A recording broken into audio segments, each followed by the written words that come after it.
혹시 이런 상상 해보셨나요?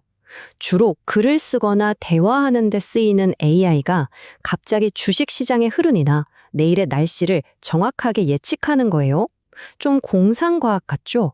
근데 오늘 이야기할 타임 LLM이라는 기술이 바로 그 놀라운 일을 현실로 만들었습니다. 어떻게 가능했는지 그 비밀을 한번 파헤쳐 보죠. 네, 바로 이 질문에서 모든 게 시작됐다고 할 수 있습니다. 챗봇을 만드는 데 쓰던 그 똑똑한 기술을 가져다가 경제나 기후처럼 전혀 다른 분야를 예측하는 데 써보자는 거죠.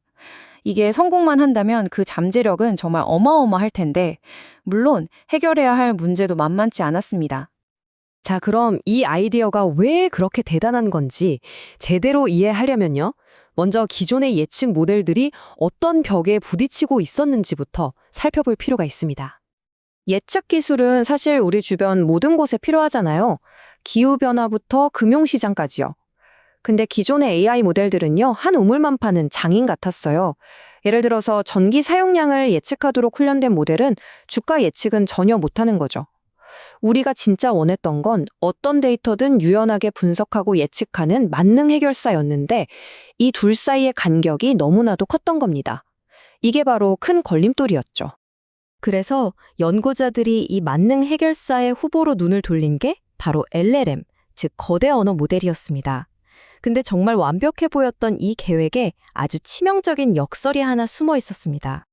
아니, LLM은 패턴을 찾아내는 데는 거의 천재잖아요. 그런데 왜 그냥 숫자 데이터를 척척 예측하지 못할까요? 문제가 뭐냐면요. LLM은 태생부터 숫자가 아니라 글자를 다루기 위해 만들어졌다는 거예요. 이건 마치 세계 최고의 소설가한테 갑자기 오케스트라 지휘를 맡기려는 것과 같은 아주 근본적인 문제였던 거죠. 이 문제의 핵심을 전문 용어로는 양식 불일치라고 부릅니다. 말이 좀 어렵죠? 근데 진짜 간단해요. AI가 세상을 받아들이는 방식이 데이터 종류에 따라 완전히 다르다는 뜻입니다. 비유하자면 한국어만 할 줄 아는 사람과 영어만 할 줄 아는 사람이 통역사 없이 대화하려는 것과 똑같은 상황인 거죠. 이 화면을 보시면 바로 이해가 되실 겁니다. 왼쪽의 시계열 데이터, 즉 시간에 따른 숫자 데이터는 마치 끊김없이 부드럽게 흐르는 멜로디 같아요. 그쵸? 반면에 LLM이 이해하는 세상은 오른쪽처럼 단어, 단어, 단어 이렇게 딱딱 끊어진 텍스트 덩어리들입니다. 이 둘은 서로의 언어를 전혀 알아들을 수 없는 완전히 다른 세계에 살고 있었던 겁니다. 자, 그럼 이 말도 안 되는 언어의 장벽을 연구자들은 도대체 어떻게 넘었을까요? 타임 LLM 프레임워크가 제시한 아주 기발하고 우아한 해법을 지금부터 한번 살펴보겠습니다. 여기서 진짜 기가 막힌 아이디어가 나옵니다. 수많은 데이터로 이미 똑똑해질 대로 똑똑해진 LLM의 뇌를 뜯어 고치는 게 아니에요. LLM은 그냥 그대로 꽁꽁 얼려두는 겁니다. 그 대신 그 옆에 아주 똑똑한 통역사를 붙여서 숫자 데이터를 LLM이 알아들을 수 있는 언어로 실시간 번역해 주는 거죠. 타임 LLM은 이 문제를 해결하기 위해 딱 두 가지 아주 영리한 장치를 씁니다. 저는 이걸 각각 만능 번역기와 브리핑 문서라고 부르고 싶네요. 이 두 가지가 어떻게 기가 막히게 협력하는지 한번 보시죠. 첫 번째, 만능 번역기가 하는 일은 이렇습니다. 먼저 끝없이 이어지는 숫자 데이터, 그 멜로디 같은 걸요, 잘게 쪼개는 거예요. 마치 악보의 마디처럼요. 이걸 패치라고 부릅니다. 그리고 각 패치가 어떤 특징을 갖는지 분석해서 급격한 상승이라든지 완만한 하락 같은 의미를 담은 단어로 바꿔주는 겁니다. 단순히 숫자 10, 20, 100을 전달하는 게 아니라 그 숫자가 가진 맥락과 의미를 번역해 주는 거죠. 자, 번역만 했다고 끝이 아니에요. 두 번째 핵심, 바로 브리핑 문서가 필요합니다. 번역된 데이터만 툭 던져주면 LLM도 어리둥절하겠죠? 그래서 그 앞에다가 일종의 임무 요약서를 딱 붙여주는 거예요. 자, 이건 전력 사용량에 대한 데이터야. 내 임무는 앞으로 96시간 동안 어떻게 될지 예측하는 거고, 참고로 지금 전체적인 추세는 상승세야. 이렇게 명확한 지시와 배경 정보를 줘야 LLM이 비로소 자신의 추론 능력을 제대로 발휘할 수 있게 되는 겁니다. 자, 이론은 정말 그럴듯하죠? 그럼 과연 이 똑똑한 번역과 브리핑 방식이 실제 결과에서는 얼마나 효과가 있었을까요? 이제부터가 진짜입니다. 숫자로 직접 한번 확인해 보시죠. 결과는 정말 놀라웠습니다. 기존에 이 분야에서 제일 잘한다고 알려졌던 타임스넷이라는 전문 모델이랑 비교를 해봤는데요. TIM LLM의 예측 오류가 훨씬 적었습니다. 그냥 조금 더 나은 수준이 아니고요. 평균적으로 20%나 더 정확했다는 뜻이에요. 이 분야에서 20% 성능 향상은 정말 엄청난 겁니다. 근데요, 진짜 대단한 건 지금부터예요.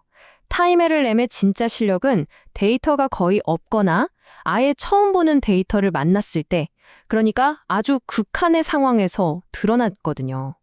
이걸 AI 용어로는 각각 퓨샷, 제로샷 학습이라고 하는데 AI한테는 가장 어려운 시험 같은 겁니다. 자, 첫 번째 놀라운 숫자 마이너스 14.2%. 이게 뭐냐면요. 제로샷 상황, 그러니까 AI한테 아무런 사전 정보나 예제도 안 보여주고 자, 이거 난생 처음 보는 데이터인데 한번 예측해봐 하고 그냥 툭 던져뒀을 때의 결과예요. 다른 모델들보다 오류를 14.2%나 더 줄였다는 건 이 AI가 단순히 패턴을 외우는 게 아니라 진짜 데이터를 이해하고 추론하는 능력이 뛰어나다는 강력한 증거입니다. 그리고 두 번째 숫자, 75%입니다. 사실 LLM을 예측에 써보려는 시도는 전에도 여러 번 있었어요. 근데 타임 LLM의 이 독특한 접근 방식이 다른 LLM 기반 방법들보다 성능이 무려 75%나 더 뛰어났다는 겁니다. 이건 그냥 LLM을 쓰는 게 중요한 게 아니라 어떻게 쓰는지가 핵심이라는 걸 완벽하게 보여준 결과죠. 마지막으로 제가 개인적으로 가장 충격적이었던 숫자인데요. 바로 0.2%입니다. 이게요, 이 모든 엄청난 성능 향상을 만들어내기 위해서 LLM 전체 파라미터 중에 딱 0.2%만 살짝 조정했다는 뜻이에요. 99.8%는 아예 건드리지도 않고요. 이게 얼마나 효율적인 방식인지 감이 오시죠? 어마어마한 훈련 비용과 시간을 아낄 수 있다는 뜻이고 이 기술이 훨씬 더 널리 쓰일 수 있다는 가능성을 보여주는 숫자입니다. 자, 지금까지 정말 놀라운 숫자들을 봤습니다. 그럼 이제 한 걸음 뒤로 물러나서 이 기술이 단순히 성능이 좀 좋아졌다는 걸 넘어서 AI의 미래에 대해 어떤 중요한 메시지를 던지고 있는지 이야기하면서 마무리해볼까 합니다. 연구 논문에 나온 이 한 문장이 오늘 이야기의 모든 것을 요약해줍니다. 예측은 또 다른 언어 작업으로 볼 수 있다. 이게 무슨 말이냐면요. 우리가 그동안 풀기 너무 어려웠던 복잡한 숫자 데이터 문제를 결국 AI가 가장 잘하는 언어 문제로 바꿔서 해결할 수 있다는 그런 놀라운 통찰을 보여주는 겁니다. 그러니까 이게 우리에게 보여주는 AI의 미래는 명확합니다. 더 이상 AI가 언어 전문가, 이미지 전문가, 숫자 전문가 이렇게 나뉘지 않을 거라는 거죠.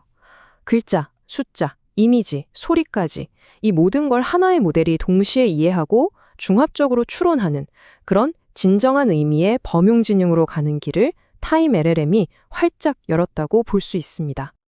AI가 마침내 시간이라는 추상적인 개념의 언어를 배우는데 성공했습니다. 자, 그렇다면 다음은 무슨 언어일까요?